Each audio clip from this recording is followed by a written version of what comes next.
ലോകത്തിന്റെ രുചിവൈവിധ്യങ്ങൾ ഒരൊറ്റ കുടക്കീഴിൽ അണിനിരക്കുന്ന ഗൾഫ് ഫുഡ് മേളയ്ക്ക് ദുബായിൽ തുടക്കമായി.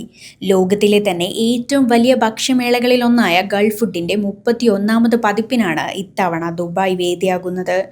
Dubai world trade centre, expo city എന്നിങ്ങനെ രണ്ട് വമ്പൻ വേദികളിലായാണ് ഇത്തവണ പ്രദർശനം ഒരുക്കിയിരിക്കുന്നത്. എക്സ്പോ സിറ്റിയിലെ പുതുതായി വികസിപ്പിച്ച വേദിയിൽ നടക്കുന്ന ആദ്യ പരിപാടി കൂടിയാണിത്. 195-ലേറെ രാജ്യങ്ങളിൽ നിന്നുള്ള 5000-ത്തിലധികം പ്രദർശകരാണ് മേളയിൽ പങ്കെടുക്കുന്നത്. 1.5 മില്യണിലധികം ഭക്ഷ്യ ഉൽപ്പന്നങ്ങൾ പ്രദർശിപ്പിക്കുന്ന 8500ഓളം സ്റ്റാളുകൾ മേളയുടെ മാറ്റുകൂട്ടുന്നു. ഈസ്റ്റേൺ ഉൾപ്പെടെയുള്ള ഒട്ടനവധി പ്രമുഖ മലയാളി സംരംഭങ്ങളുടെ സാന്നിധ്യവും ഇത്തവണത്തെ മേളയിൽ ശ്രദ്ധേയമാണ്. ഇന്ത്യയിൽ നിന്നുള്ള 200ഓളം പ്രദർശകരാണ് ഗൾഫ് ഫുഡിൽ തങ്ങളുടെ കരുത്തു തെളിയിക്കുന്നത്.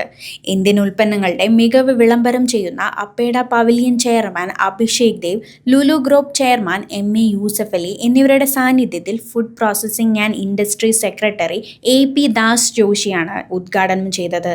ഈ മാസം 30 വരെ ഗൾഫ് ഫുഡ് തുടരും.